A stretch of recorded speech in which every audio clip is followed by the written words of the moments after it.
Time magazine reports the fakest news of the year. The Oscars may not have any host at all, and Chuck and Nancy make a huge mistake during an explosive Oval Office meeting. Finally, a heartwarming moment at a Nashville airport on This Is America. I'm Michael Knowles, and this is The Michael Knowles Show.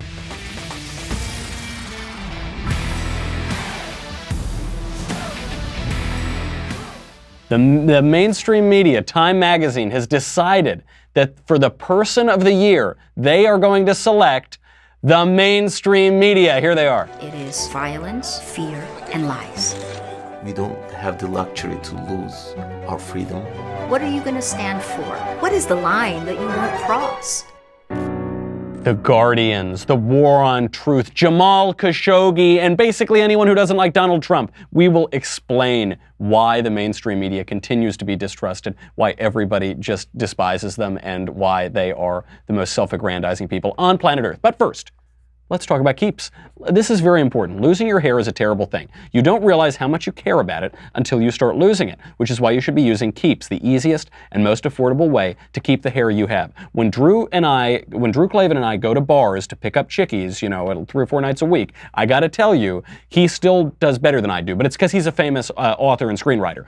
The reason that I do well at all is because I have all of this luscious hair. I'm not an Adonis of a man. The best thing I've got going for me in that department is my big head of hair. And these FDA-approved products, which used to cost a ton of money, now, thanks to Keeps, are finally inexpensive. They're easy to get. For 5 minutes now, just $1 a day, you will never have to worry about hair loss again.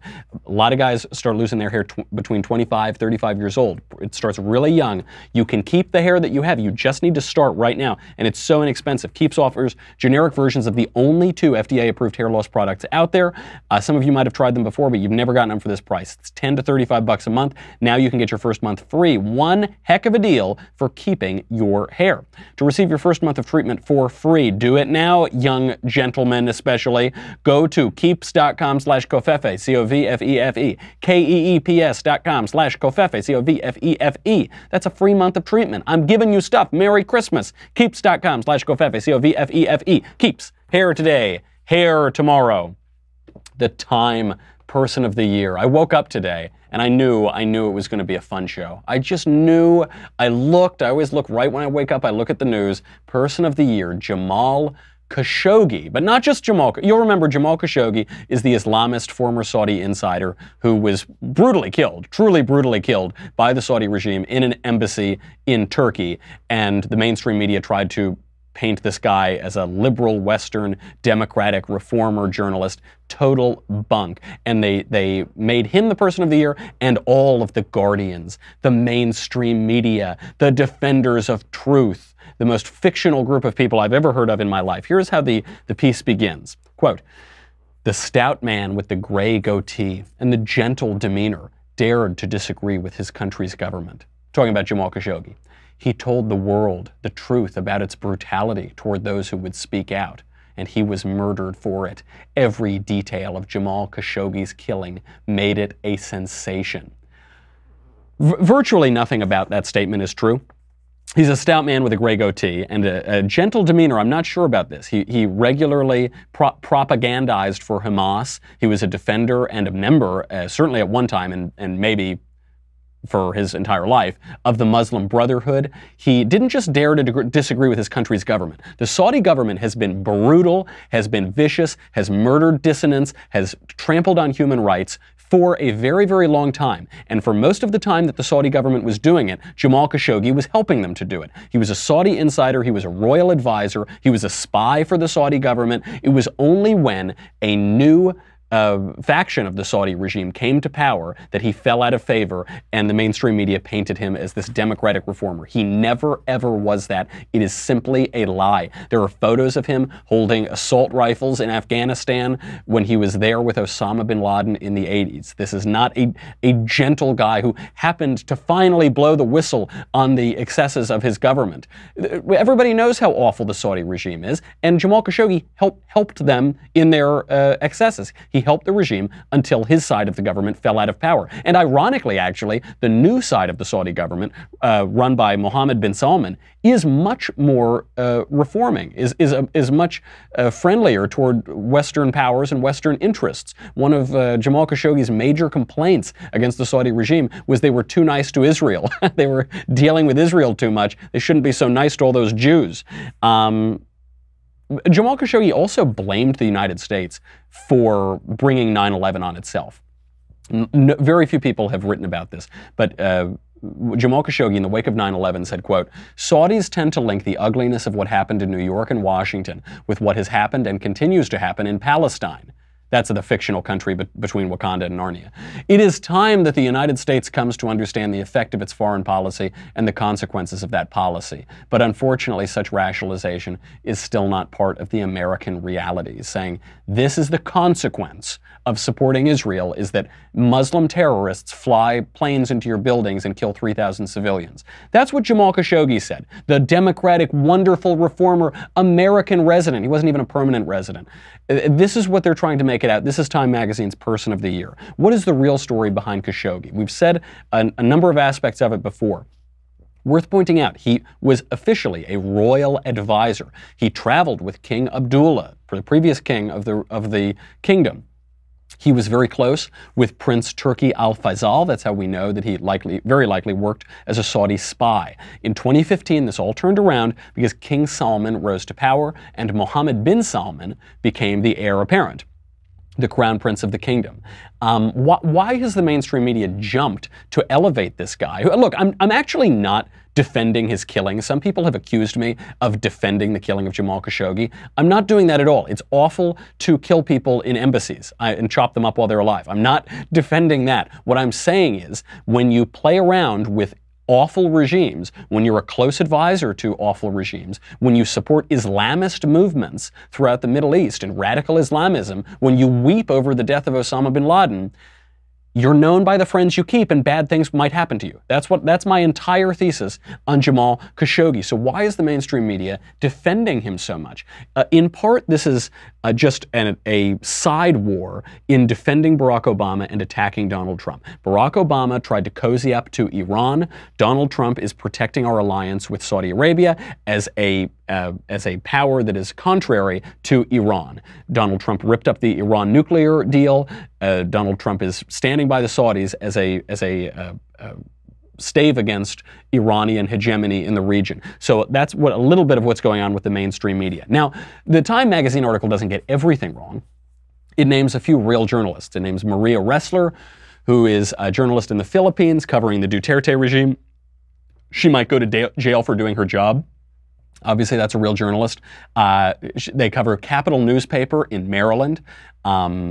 And the Capital newspaper, you'll remember, they had those 5 staffers gunned down in June. But even covering this, which is, it was such an awful shooting that happened there, Time Magazine is covering it to attack Donald Trump. Listen to what they write. Quote, "In Annapolis, Maryland, staff of the Capital," a newspaper published by Capital Gazette Communications, which traces its history of telling readers about the events in Maryland to before the American Revolution, press on without the 5 colleagues gunned down in their newsroom on June 28th.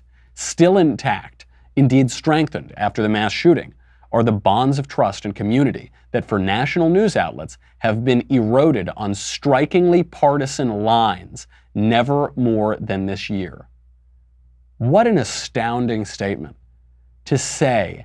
What the Time Magazine is doing here is accusing Republicans of being responsible for the shooting in Maryland, which has no basis in reality. And even their line that trust of American news outlets has broken down on partisan lines isn't true. The majority of Americans, Democrats, Independents, and Republicans, distrust the mainstream media. The majority of Democrats, too. It is not eroded on strikingly partisan lines. That is fake news. That is just as fake news as calling Jamal Khashoggi a Western liberal reformer journalist and making him Person of the Year.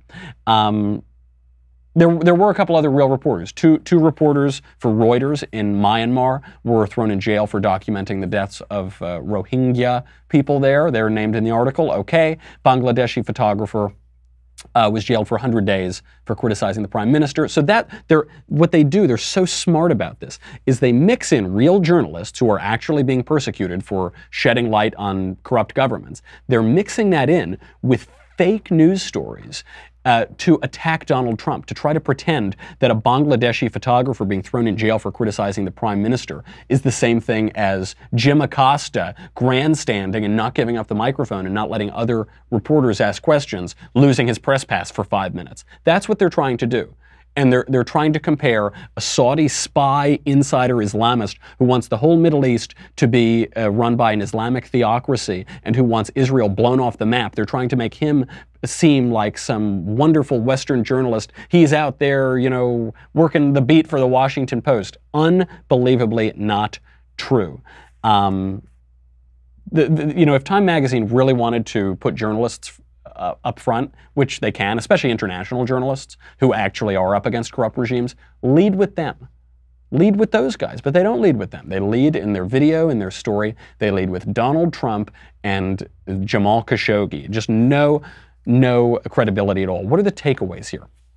Obviously, the mainstream media have a very overinflated view of themselves. The other takeaway is that the only unifying theme right now on the left is hatred of Donald Trump.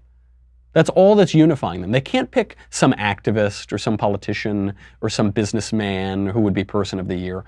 All they can do is take the opponent of Donald Trump, which is the lying media, like Time Magazine, and say that's the person of the year. It's all about Trump. He's living rent-free in their heads.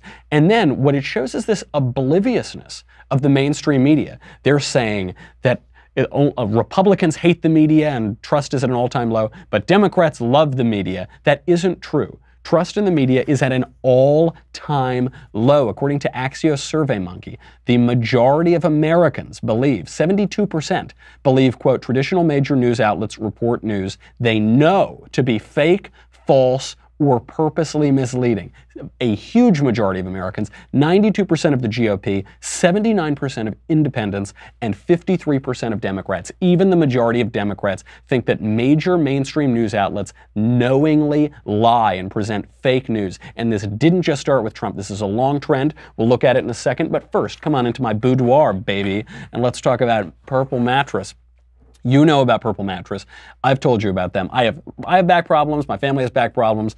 I've never found a bed that I truly love until this one. This bed, Purple Mattress, I'm a proselytizer for them. It is so good. The founders of Purple are two brothers. They've been developing this cushioning technology for 30 years, and it's different than any other bed.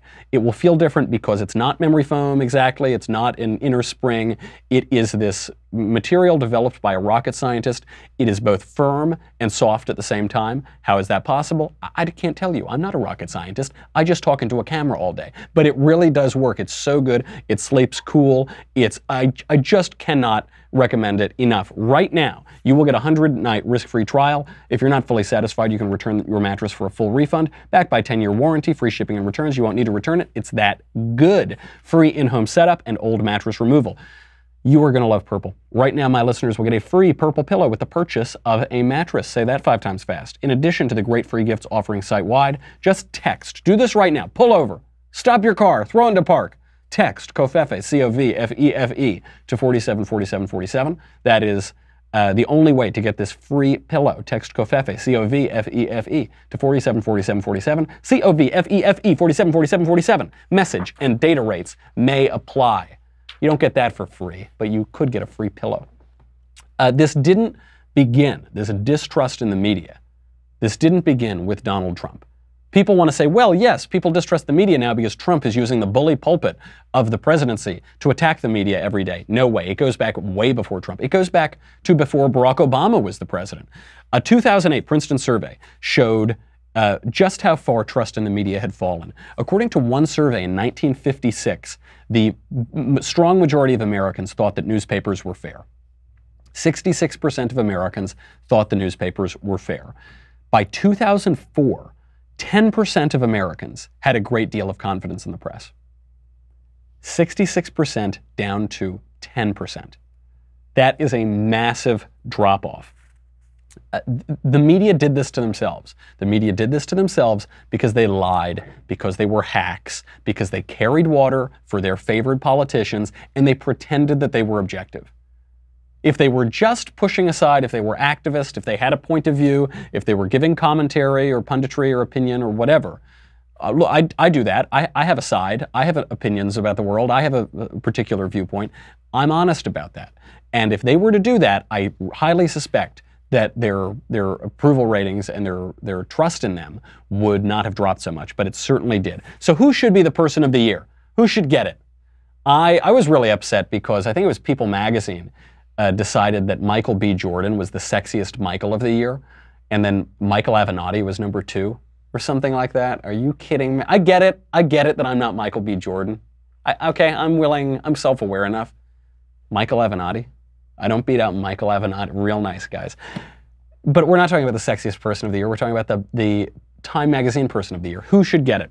There are a few options. If they wanted to do this sort of dissident theme, if they wanted to do this, someone speaking truth to power, being unfairly targeted by those in power, okay, then they should have really made it the dissident, and they should have made it conservatives on social media. All of the conservatives who are being banned, censored, thrown out, silenced by social media. And it's not just Alex Jones and the shirtless vitamin salesman and the gay frogs. It's not just that. It's Gavin McInnes, conservative comedian, has been thrown off of YouTube, has been thrown off of his platforms. Jesse Kelly, who's a totally mainstream guy, congressional candidate, radio host, he was kicked off until the outcry was so large. It should be conservatives on social media. That's a real dissident, not Jim Acosta or Saudi regime insiders. That's a real dissident. If they wanted to do another group one, and they don't want to do the dissident, because frankly, the dissident thing has been done. Who could they have done? If they were to do a good group one, it probably should be the American worker. They do this sometimes. Sometimes they'll pick individual people, then sometimes they will pick, you. In 2006, it was you because of YouTube and the rise of social media. They should have done this year for a group person of the year, the American worker. The American worker is doing better right now than he has done in decades. His real wages are going up. His real income is going up. Unemployment basically does not exist. There are more jobs to fill than people to fill them right now. This is especially true at black unemployment. Black unemployment is at record lows. Hispanic unemployment has plunged. The American worker is doing very well. Why is the American worker doing well? Because the economy is doing well under President Trump, because people are allowed to keep more of their money and invest more of their money in the economy, and because the president has taken measures to fight trade wars that we are already in. We are already in a trade war with China. President Trump is defending American workers against that trade war, against the assaults by the Chinese government on the American worker. Even with some of our allies, America's hat, Canada, they have their protective tariffs, but they don't want us to have our protective tariffs. They want to protect their workers, but they don't want us to protect our workers. President Trump has gone in and renegotiated some of those trade deals. This was a big benefit. It's a big benefit to the worker. We'll see in the long run how this fares for the economy. I think we're on the longest bull run in history or something like that. We're on an historically long bull run for the markets. So eventually there will be a correction. But that would have been a good group effort for the person of the year. The real individual of the year, because I don't think that there should be group persons of the year. We're talking about the person of the year. We're talking about individuals who have done important things in the year and define the year, is Brett Kavanaugh. He is the person of the year. He showed more than anybody the fault lines in American politics. You have an unimpeachably dignified federal judge for a dozen years, impeccable credentials, and the left was so furious that their fictitious constitutional right to an abortion might be threatened, possibly by a change in the swing of the court, that they tried to paint Brett Kavanaugh to be a gang rapist based on nothing, based on less than nothing. And some of the people who made those false claims against him are now being criminally investigated. Brett Kavanaugh should be the person of the year. What he endured, what he showed about the significance of presidential elections and how elections have consequences, what he has shown us about the Constitution and what the Constitution means for the judiciary and what it means for our system of government, and what he showed about how far and how low the left is willing to go to attack American constitutional governments. That guy is the person of the year, but he won't get it. They're instead going to give it to an ex-Saudi spy, Islamist friend of Osama bin Laden, and to Jim Acosta, basically. Okay. Speaking of things that are equally frivolous as Jim Acosta and the American mainstream media, the Oscars might not have any host at all. So you know the Oscars, they had this big blow up because they selected Kevin Hart, who's a comedian, to be the host of the Oscars, and then they attacked him for a 10-year-old joke, a joke he told 10 years ago about how he didn't want his son to be gay. And he is now out. So now no comedian who's ever told a gay joke can be the host of the Oscars, which is every single comedian. So there is no comedian that they can do. Now they have a suggestion that they're not going to have any one host. They're going to have a bunch of different little people come up and do little bits of the show. This is a horrible idea. It totally typifies leftism. But just to show you how insane it was to kick out Kevin Hart, because we've all read about the comedy routine that he did about his gay son, how he didn't want his son to be gay. We all read it and we say, oh, that's not funny. Ooh, that's not, no. Here is the actual clip from the comedy special of Kevin Hart's joke. This is why the Oscars will not have a host this year. I finished talking, I turned back around to check on my son again. A little boy was grinding on my son's ass. He was like this. I didn't know what to do. I panicked, I knocked them both down. It's important to watch it because when we read the news reports, this is how they're reported. They say, and then Kevin Hart said he knocked his son and the other boy to the ground. And he yelled at him, don't be gay. No, he did a comedy routine in a movie. He did a comedy special in his stand-up comedy show because he's a comedian. You read it, you don't hear the laughs when you read it. So back then, 10 years ago, in that those halcyon years of the 2000s, Kevin Hart did this bit and the audience loved it. Of course, it's a funny bit. People like it now. But now we all have to pretend that it's not funny. And what is the joke about? The joke is about how much the culture has changed. So much of comedy depends on incongruity. So you have our present culture, which is so gay affirming that there is almost no greater good than gay sex, gay relationships. When the Supreme Court invented the new definition of marriage because of Justice Kennedy, Barack Obama didn't just say, good decision. He painted the White House in rainbow light colors. That's how affirming our culture is of gay relationships and gay sex. And what Kevin Hart is doing is comparing that to people's natural reaction to that, he says, as a heterosexual male. What he's comparing it to is every other culture and religion in the history of the entire world which has held homosexuality and homosexual acts in moral opprobrium. And what he's saying is, even at the top, he says, look, I'm not homophobic. I want people to be doing whatever they want and have a good time and have a good life. But I know that intellectually, but deep down in this visceral part of me, I don't want my son to be gay. That's the joke. It actually wouldn't work if he were just going on some diatribe about how he hates gay people. That wouldn't be a joke, it would just be a diatribe. He's setting up the joke with the juxtaposition of those two things, and that's why people are laughing. But now we're not allowed to laugh at jokes because that's not funny, because it's that meme of Sandra Fluke, the Democrat abortion activist, you know, the one of her with her arms crossed. That's not funny. So Kevin Hart is out. Now they are saying that they're not going to have any host, and this is the typical cowardice of our day and age. This is it. This completely embodies it. Everyone is so afraid of asserting anything that we need to be everything to everybody. Especially the left. We want to be everything to everybody. Don't box me in.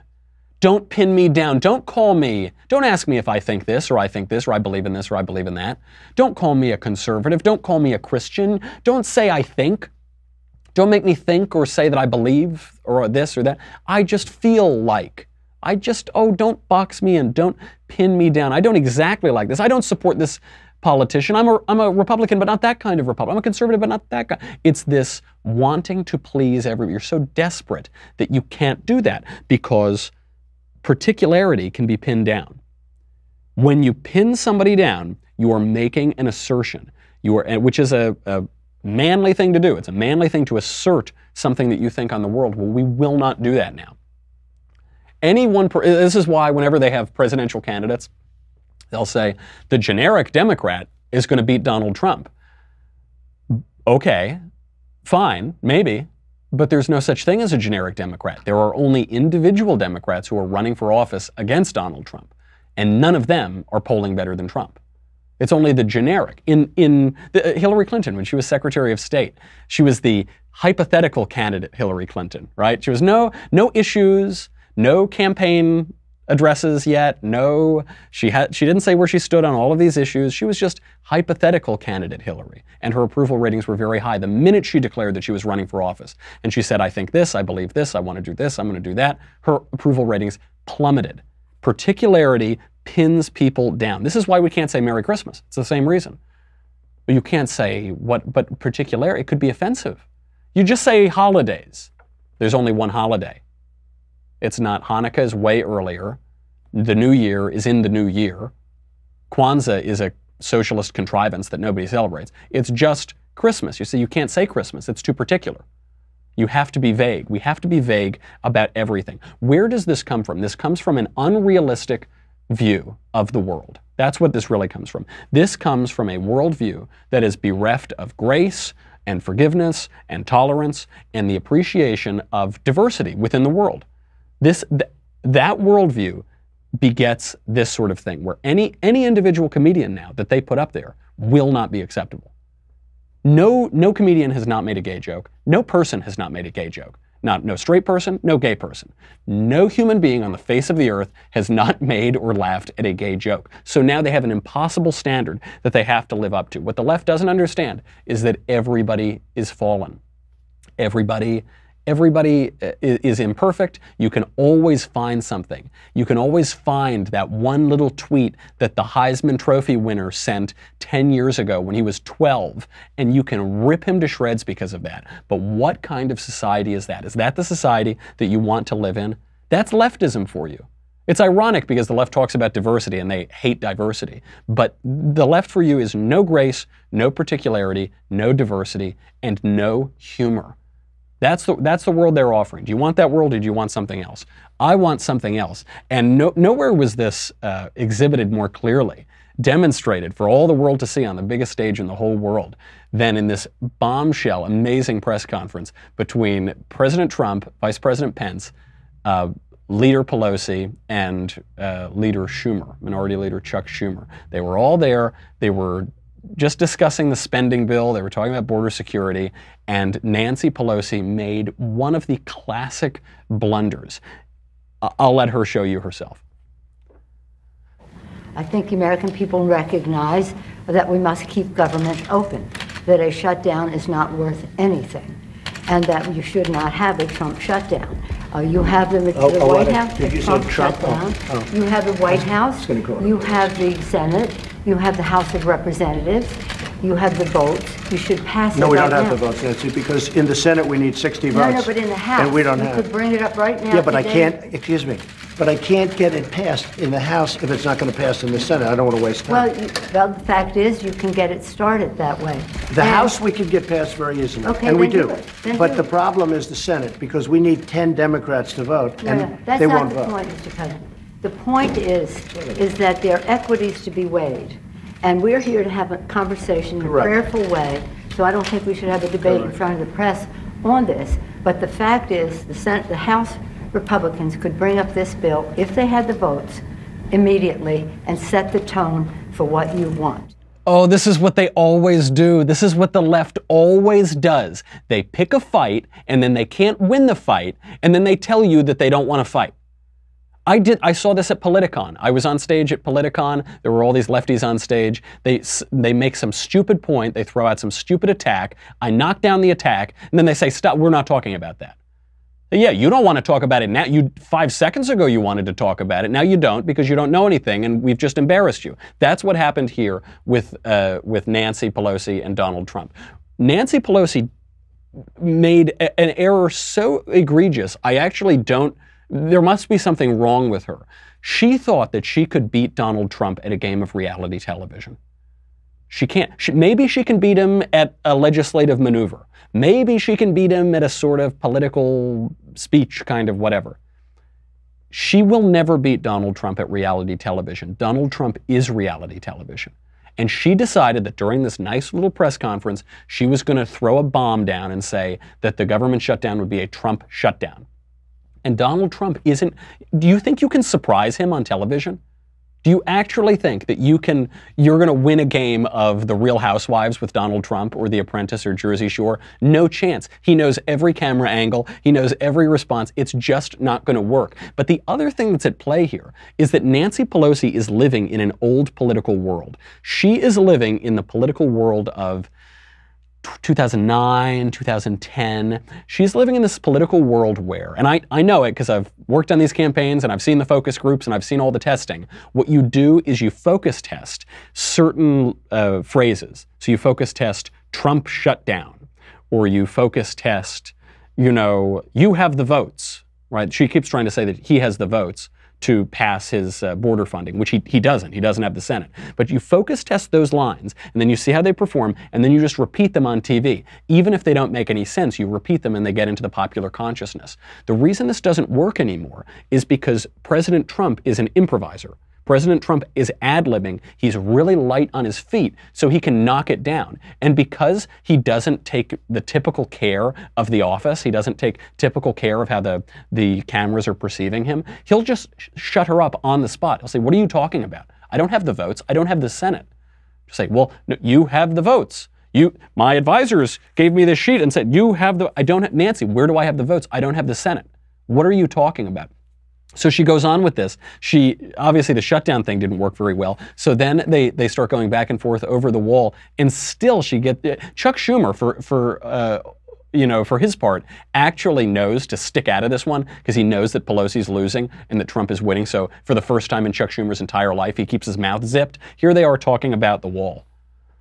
But there are no votes in the House, a majority of votes for a wall. No matter where you start. Exactly right. You don't have if I needed the votes for the wall in the House, I would have them in one session. Well, would be done. Go do it. It doesn't help because we need 10 Democrats in the Don't Senate. put it on the Senate. Put it on the negotiation. Okay, let me ask you this. And we're doing this in a very friendly manner. It doesn't help for me to take a vote in the House where I will win easily with the Republicans. You will not win. It doesn't help to take that vote because I'm not going to get the vote of the Senate. I need 10 senators. That's the problem. You have the White House. You have the Senate. I have the White House. The White House is done. And the House would give me the vote if I wanted it. But I can't because I need 10 votes from Chuck. She keeps trying. She said, but my focus tested lines, you have the White House, you have the Senate, you have the Congress. No, Nancy, I don't. I don't have it. You're right that I have the White House and I have the House of Representatives because other politicians would not lower themselves to engage in this bickering match with Nancy Pelosi. Donald Trump will, and it's to our benefit. It is to the great benefit of our country that he's willing to get down there where Nancy Pelosi is and go back and forth with her. And it is truly astounding. The only peep you heard out of Chuck Schumer is he says, oh, that's right, to Pelosi or something. But he's sticking out of this one because he knows that Donald Trump is going to win over this. And the other aspect of Trump, because he's willing to assert himself, he is the exact answer to this cultural problem we have where we're unwilling to assert anything. It's probably why we got Donald Trump, is nature abhors a vacuum. And we're so used to this culture now of nobody willing to make any assertion that Trump comes in and he will just put it right on the table. He uses very blunt language and he totally just refutes these points. A more polite person would say, oh, well, we agree to disagree. The kind of, I hate to knock Jeb, knock a man when he's down, but, and he's been down for 2 years, but this is kind of the Jeb answer of, agree to disagree. Trump, no, agree to disagree. You are wrong, Nancy, I am right. We win, you lose, ha ha ha. Chuck Schumer does get in a pretty good jab here, though, and it's worth pointing out because there's another exchange with Chuck where they both kind of get what they want. We'll get to that in a second. Plus, we'll also get to Brexit, we'll get to Google data collection, and we will get to a wonderful This Is America segment, an actual uplifting moment. But first, you got to go to dailywire.com. If you are already there, thank you. You help keep the lights on. You keep Covfefe in my cup.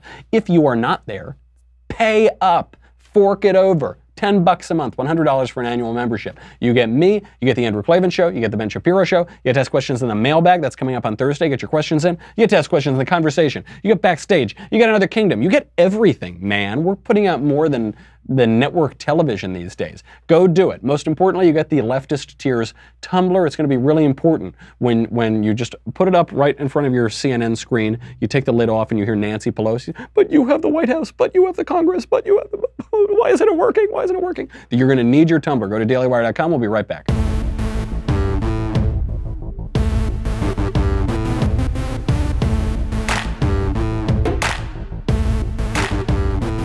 Chuck Schumer is much better at this than Nancy Pelosi is, obviously. I mean, Chuck Schumer, for all intents and purposes, is a television star. The most dangerous space in New York or Washington is the area between Chuck Schumer and a TV camera. So he's well practiced at this too. He's a pretty impressive tactician in the Senate. And so he waits for his moment, and then he springs on Trump. And this showdown was a little less clear. I think they actually both sort of got what they wanted here, but I'll let you decide. One thing I think we can agree on is we shouldn't shut down the government over a dispute. And you want to shut it down. You keep talking about it. The last time, Chuck, you shut it down. No. And then you opened it up very quickly. And 20 times. I don't want to do what you did. 20 times Chuck, you have called for, I will shut down the government if I don't get my wool. None of us have said. You want to know something? You've said it. Okay, you want to put that on my... You said it. I'll take it. Okay, good. You know what I'll say? Yes. If we don't get what we want, one way or the other, whether it's through you, through a military, through anything you want to call, I will shut down the government. Okay, absolutely. fair enough. And I am proud, and I'll tell you what, disagree. I am proud to shut down the government for border security, Chuck, because the people of this country don't want criminals and people that have lots of problems and drugs pouring into our country. So I will take the mantle. I will be the one to shut it down. I'm not going to blame you for it. The last time you shut it down, it didn't work. I will take the mantle of shutting down. And I'm going to shut it down for border But we security. believe you. This was a pretty interesting little chess match here. If you just watch the exchange, Chuck Schumer sees his opening, he comes in, and he says, what we should agree on is we don't want to shut down the government. So he's establishing that premise. I don't know if I believe that premise. Shut it down. This is the only chance we have to get border wall funding, so shut it down. Who cares? When you shut down the government, only essential services are preserved, non-essential services are defunded, which raises the question, why do we have non-essential services? Great, that's fine. Shut it down. It never lasts that long. And this is our last chance to get that wall built. So, okay, that's fine. He establishes that premise so that he can then say, you will be responsible if you shut down the government. So then Trump responds to that. This is Trump's little misstep here. He says, I won't be responsible. You shut down the government, Chuck. I didn't shut down the government. You shut down the government. And Chuck Schumer sees that, and he's already ready to go with 20 times you promised that you would shut down the government. So Schumer, in setting up that premise, knows that Trump has already taken responsibility for government shutdowns, and so he's going to spring that on him, and it boxes Trump into a corner. Trump made that first misstep, but then he realized the misstep, and I think he ultimately won the exchange because he took the strongest position, which is, shoot, I can't say that I'm not going to shut down the government since I've already said I'll shut it down. So what I've got to do is double down on it. I will double down on the assertion, and I will tie it to the security of our country. So he says, you know what, you're right, I'll take it. I will shut down the government for border security. And now Chuck Schumer got what he wanted. Chuck Schumer wanted Trump to take responsibility for the shutdown. Now they've got their clip for their television ads or whatever they're going to run. But what Donald Trump gets is breaking out of that political stasis, that decrepit status quo, and saying, you're right, I'll shut it down, and I'll do it for border security. What Donald Trump is betting on here is that the conventional wisdom is wrong, that government shutdowns aren't that big a deal, the public doesn't care that much about them, they aren't going to blame Republicans for 50 years about them, that it doesn't really matter, and he's betting that border security is a very important issue for Americans, which we know that it is, not just among conservatives and Republicans, but among the left as well, especially among independents. So Schumer got what he wanted, and he's trying to use this issue to scare some more suburban voters who Donald Trump is going to need in 2020.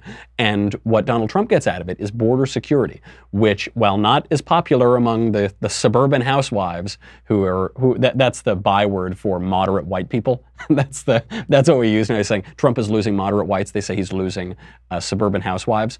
But that issue does really play. I think that issue does play with the silent majority, with middle America.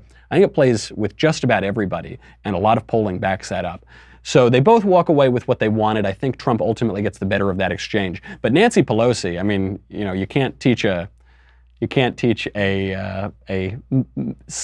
House minority leader who's been around for a long time new tricks. How's that for diplomacy? That's a little nicer than what I was going to say. So she's probably not going to learn it, but she should learn from President Trump and Chuck Schumer, because they're both very good at this. Let's talk about this Brexit vote. Brexit is, you remember Brexit. They took the vote 2 years ago. There was a popular referendum among Britons to leave the European Union. It won. The Brexit Leave voters won 52-48. It was a clear win. It was a decisive win. 2 years later, finally, Theresa May came to an agreement with Brussels and with the European Union. But the agreement is awful. The agreement does not achieve Brexit. It leaves the UK subject to a lot of EU regulations. It leaves them subject to the European the European Court of Justice, rather.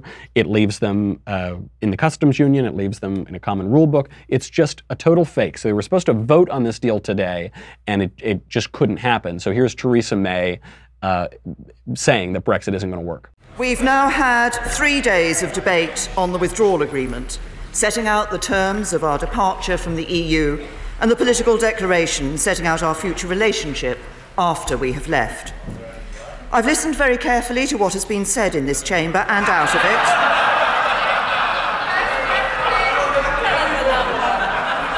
To what has been said in this chamber and out of it by members from all sides. From listening to those views, it is clear that while there is broad support for many of the key aspects of the deal, on one issue, the Northern Ireland backstop, there remains widespread and deep concern. As a result, if we went ahead and held the vote tomorrow, the deal would be rejected by a significant margin. We will therefore defer the vote scheduled for tomorrow and not proceed to divide the House at this time. You know, the Brits really put Trump and Nancy Pelosi into perspective. We talk about the decline of civility, but whenever you look at Parliament, they're always shouting and laughing and screaming and making fun of whoever's speaking. So she's saying that Brexit isn't going to work. We'll see what happens now. They're going to either renegotiate it, or they're going to leave the EU without a deal, which in the short run will be really hard. It'll disrupt air travel, it will disrupt trade, it will disrupt a lot of things. In the long run, I don't think it will matter that much at all. Or they're going to try to push for another referendum vote, and just like the left in America, they'll just keep voting until they get the outcome that they want. The reason I bring it up is to show just how dangerous these transnational, international unions can be. Once you're in them, it is virtually impossible to get out of them. And when we consider things like the United Nations or the International Criminal Court or whatever, once you enter into these agreements, it is virtually impossible to get out of them. That's why our founding fathers, all the way back to George Washington and many other great American leaders, have been so wary about entering into those entangling arrangements. Britain is figuring that out right now. And we'll see if ultimately the will of the people is going to be trampled by bureaucrats who won't let them out. Before we go on This Is America, a genuinely heartwarming moment at the Nashville Airport. A group of kids whose parents were killed in combat, who were American servicemen, was being flown to Disney World as part of, it was a nice organization flying these kids down to give them something nice to look forward to. And there was an announcement over the loudspeaker that they were coming through the airport, and everybody stopped and played the national anthem, and servicemen saluted them, and it's just a great video.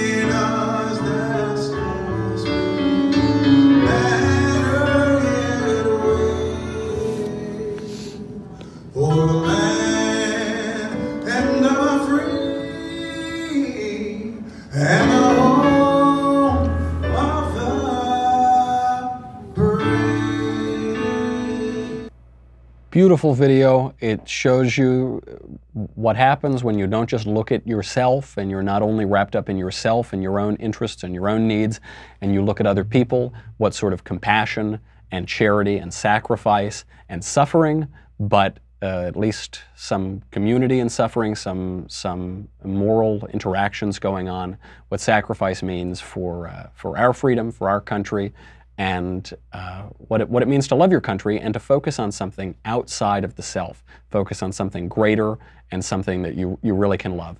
Beautiful moment. Obviously, it's going to be a hard Christmas for these kids, and just a really nice exchange that didn't have to happen, but flowed naturally from people's love of their country and their countrymen. Really nice thing to see. And a really nice way to end so that we don't need to end on Nancy Pelosi yapping about nothing. That's our show for today. I'm Michael Knowles. This is The Michael Knowles Show. Come back tomorrow and I'll see you again.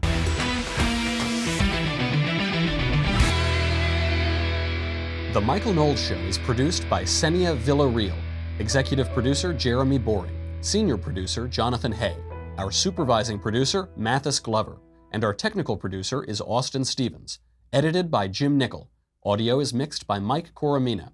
Hair and makeup is by Jesua Olvera. The Michael Knowles Show is a Daily Wire Forward Publishing production. Copyright Forward Publishing 2018.